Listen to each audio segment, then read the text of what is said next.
Hi, my name's Melissa.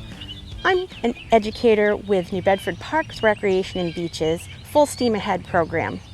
We're here today at the Daniel Ricketson Trail at Brooklawn Park to explore some textures. Come along with me.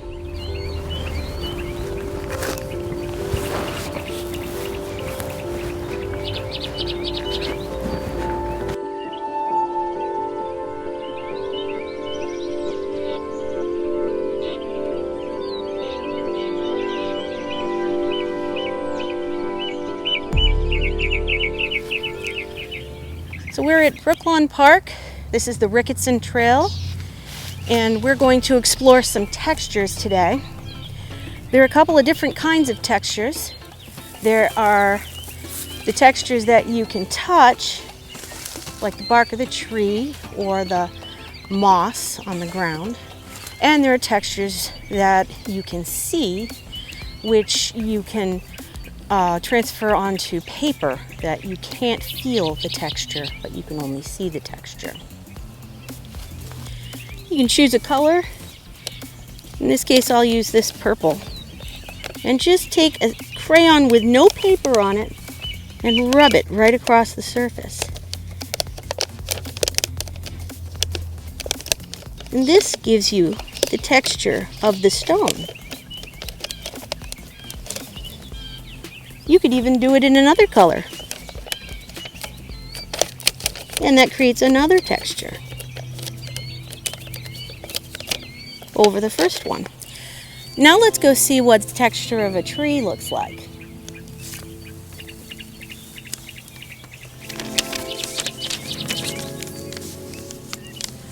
There are many different kinds of trees here. Let's find one with a really good texture. I see one now. We're going to come up and take a rubbing of this tree texture. I think I'll put it next to the stone texture to see the difference in the pattern.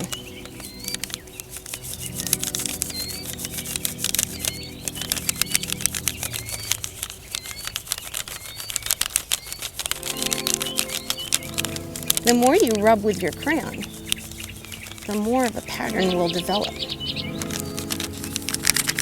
starts to look more like the thing that you're rubbing against.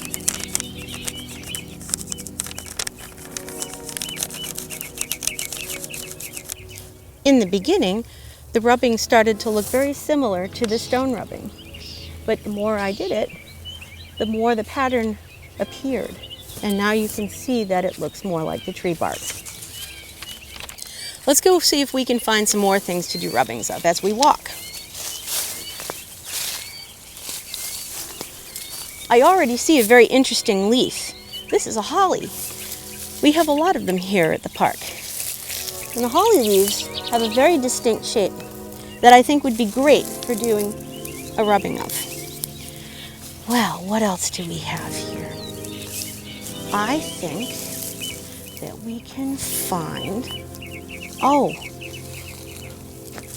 there's some pine needles. You'll notice that I'm only taking things from the forest floor. I don't ever pick things live off of the plant. We've got these pine needles now. Oh, right below my feet, we've got oak leaves. Lovely, those will make a great impression. Okay, let's see what else we can find. And actually there's a fresher branch of pine here, and I think I'll grab this one because the older pine is actually falling apart. So if I tried to rub that, it would come apart. We would make a nice impression with just the needles, but I think we'll keep this fresh bunch instead. Oh, we found a pine cone. That's going to be interesting. Now that we've picked a few things up, I put some other things in my bag. Let's go explore how we can capture these textures on paper.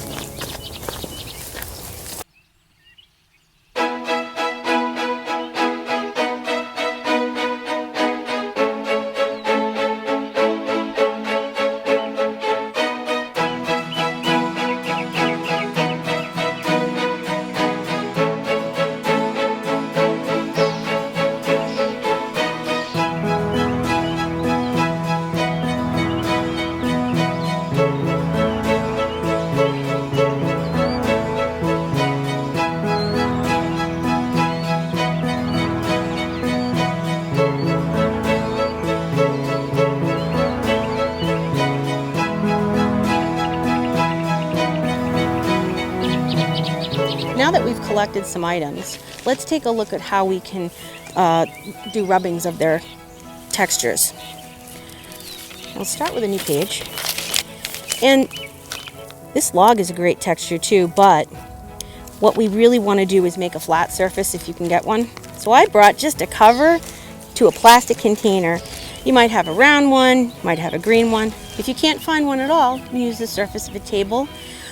Or if you want to see another interesting texture, you can see what the sidewalk looks like. How are we going to get that guy? We'll work on that later. We've got our oak leaf. Let's put the holly in too.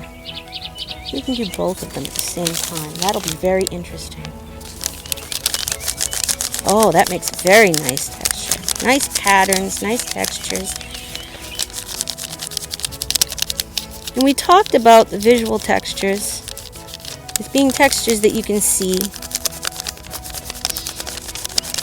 And then the physical textures being the ones that you could touch. And this is a good example. I can touch this texture. I can touch this texture. And you can feel how bumpy it is. But this one's flat. Yet you can still see what it looks like. You can see the texture of that leaf. Let's see what the pine needles will do. I'll put them on this page too. And we'll use green. That's very interesting. And the branch can go right through the leaf. It really captured it. But what do you do if you have larger things, like this pine cone, and you want to capture the texture of the pine cone? Well, there's one good way that you could do it. If it's a sunny day, have a piece of paper or use your journal. You can use your journal. In fact, I might just do that. That way all of these things are in the same book. You can hold up your object and you can trace its shadow. But we don't have a sunny day here. You could also, if you have a flashlight, which I'm using for an example, you can see the shadow is the same shape as the pine cone. So this light is being used as an example of the sun. And I can trace.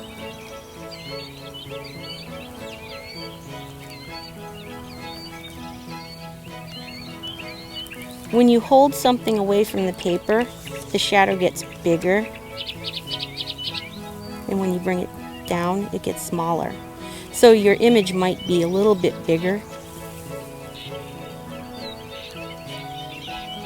than the object that you're tracing. That's a really rough outline. The other thing you could do is actually trace it. Like when you trace your hand. I'll put it around the other way. Another really good way to save the shapes and patterns in nature, the textures in nature, any kind of nature object, is by using a pressing. So for things that you might have around your house, here's some cardboard elastics and some newspaper. Now this morning I went out in my yard and I took a couple of flowers from my garden, I put them between newspaper, and I bundled them up. And now they're really flat. Made them real flat. And that way, now that they're flat, let me get my trash. Now that they're flat, we can do a rubbing of them, where before they were a little too big to do a rubbing. See how this comes out. I don't know how it's going to come out. Oh, it's squishy. The center is higher than the petals, so the center made a big black dot.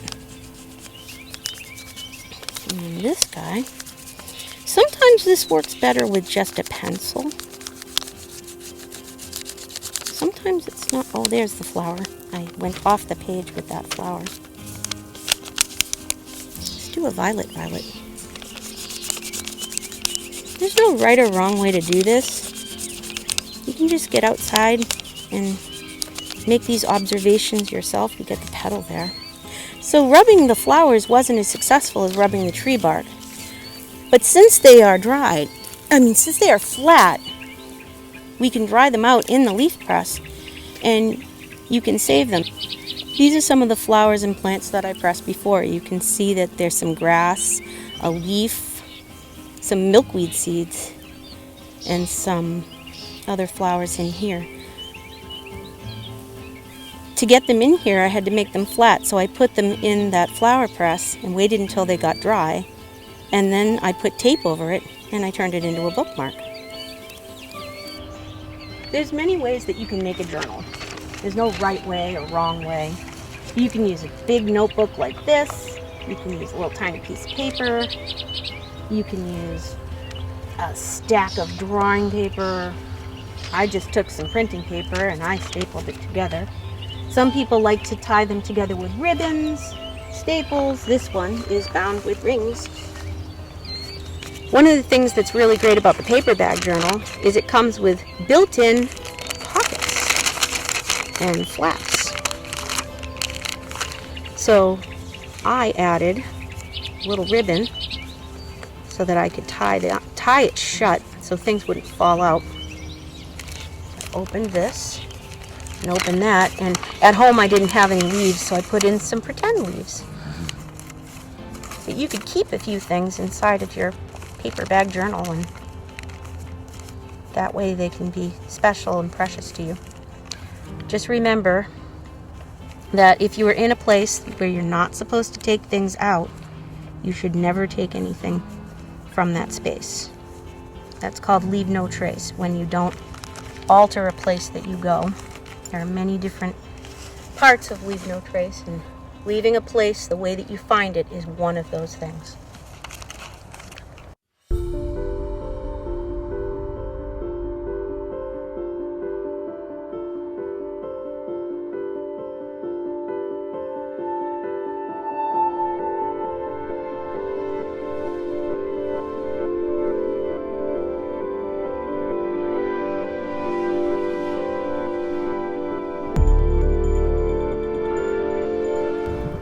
Another good way to capture the patterns in nature is by pressing them into paper. I have a few plants here. This little buttercup. This is a violet leaf. Good old dandelion. Some clover. I'm going to put the clover face down because that'll help keep the pattern from folding up. It'll keep it open. There you go. Get on there, clover. This one's so small, it just wants to curl up. Okay. I had a spiky dandelion leaf, but it got small and shriveled, so I'll grab and this is one of the other leaves from the buttercup. So I'm going to do, I already have paper here. I think it would be interesting to see this happen. So I brought somewhere in my bag of tricks a clear plastic bag because I want to see this happening. I thought it would be interesting. I've never actually done this with a plastic bag before. So what I'm going to do is I'm going to just press and roll. Press and roll. We'll see what happens. I've done this with paper. I've done this with canvas and fabric. You can bang it in. Make sure it's a harder ball. This one doesn't squish much. It's like one of those big bouncy balls, or one of the balls that people like to massage their back with.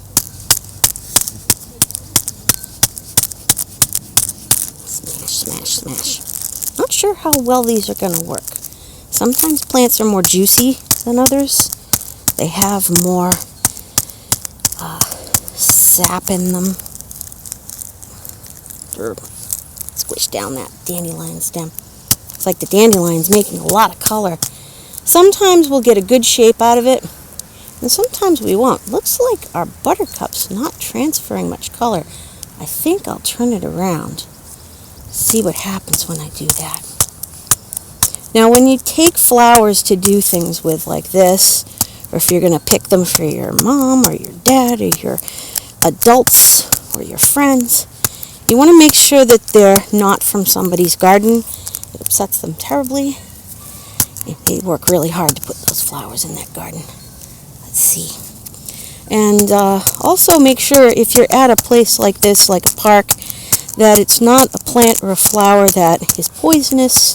You can ask a grown-up about that. We know dandelions are not poisonous, and they are the best things to pick because dandelions make flowers over and over and over and over.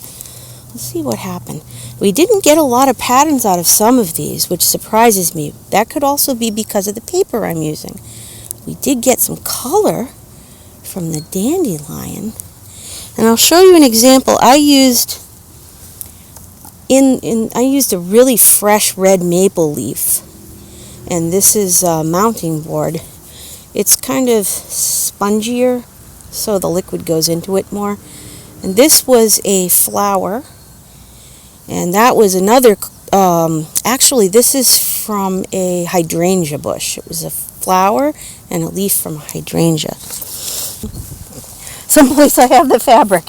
Here it is. I was sitting on it. So the color of the fabric, the color really went into the fabric. This is the same time that I pounded these plants.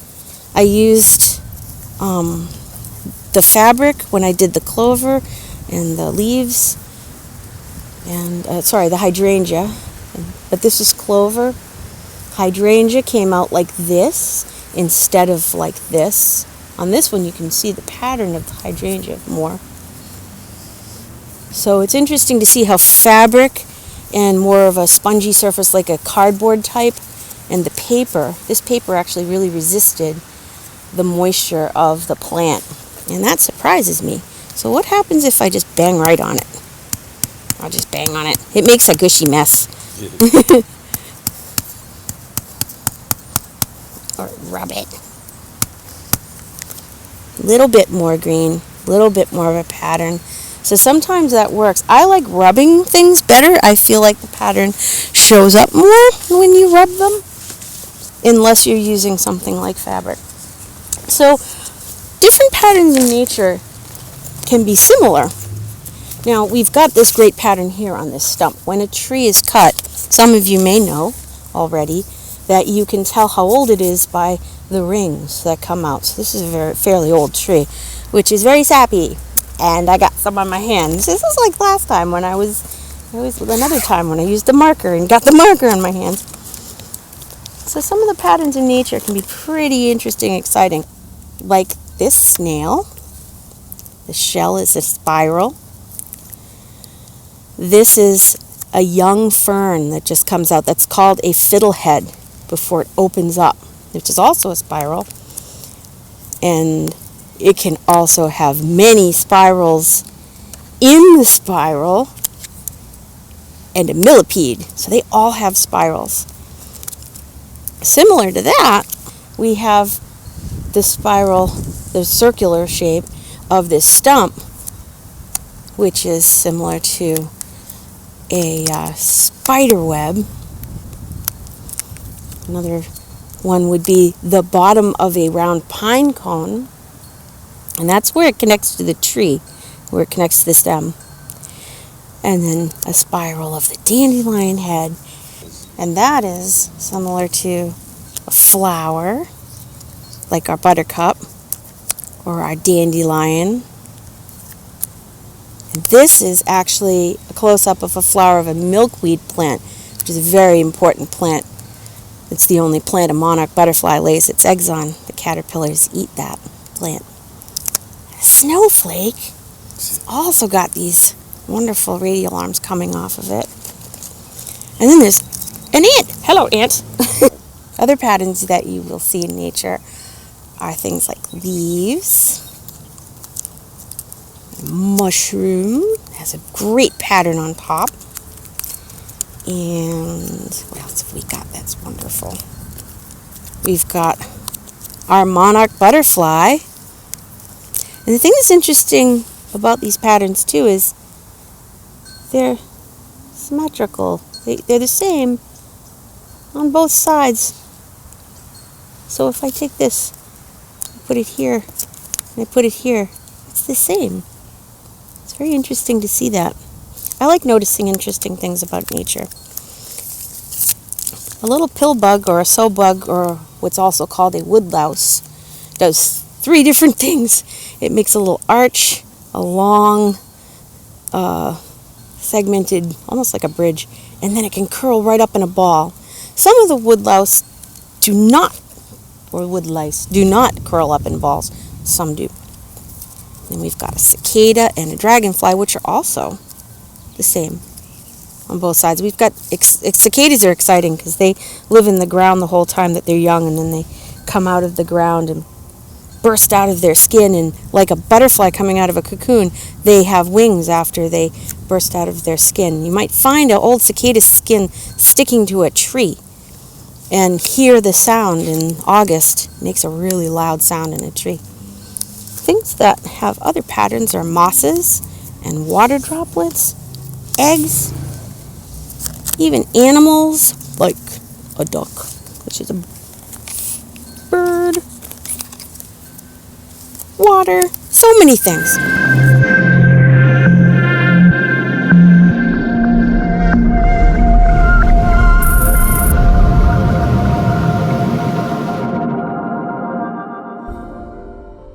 So I made these cards so that when I go out in nature with young people, I can give them one of these cards or hold it up and show them, much like a scavenger hunt. And so let's do a little scavenger hunt now, see if we can find some of these patterns in nature. This little dandelion head actually is quite nearby. Let's see, right over here on the other side of this stump. Let's go check it out. Oh, there it is. See? This is exactly what's in the picture. And what this is it's a dandelion flower after it has gone to seed. And a lot of people call them wishing flowers because you blow on them, and I can actually pick this and show you.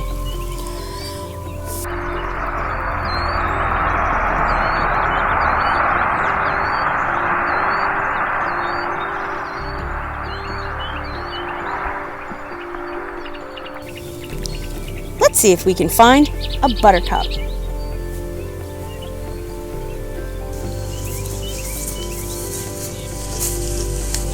Aha! This is a buttercup.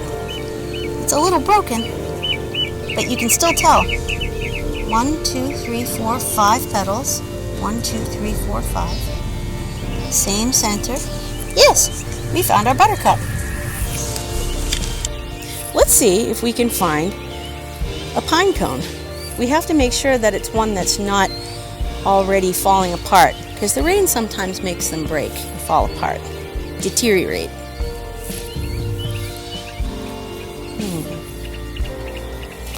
Like this one's really deteriorated. It doesn't have the same pattern or structure. It's almost unrecognizable as a pine cone. Let's keep looking.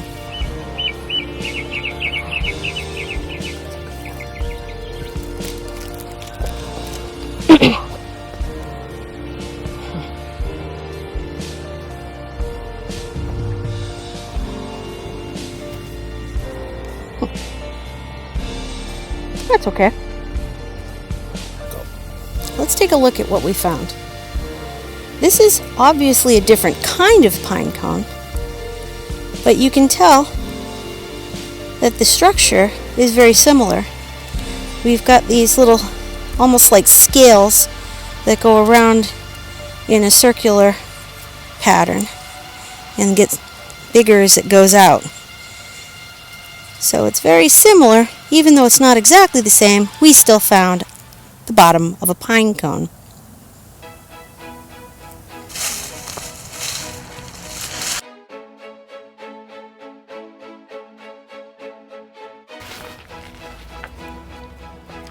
So remember, making these observations in nature are something that you can do at a park or in your own backyard. If you're interested in more programs through New Bedford Park's Recreation and Beaches Full Steam Ahead program, go online to their website or check out their Facebook page. You can find the website at www.newbedford-ma.gov/parks-recreation-beaches. So I'm Melissa with New Bedford Parks Recreation and Beaches Full Steam Ahead program, and we'll see you next time.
Maybe not possible for you, but I've been practicing. Step back and give me the rock.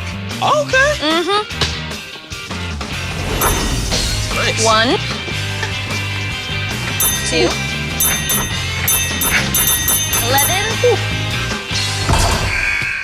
11. You know what's harder when people are watching? Hey, you know, 11's not that bad. All you need are a few pointers. Thank you. Are you a free throw expert? Well, no, not really, but I do know excellent teamwork when I see it. It's so much easier to get active and live healthier when your friends are there to motivate you with a little friendly competition. Now let's get this game started. Oh, she's going for the hook shot. Hook shot. Oh, that's what I'm talking about. America, Let's get healthy together.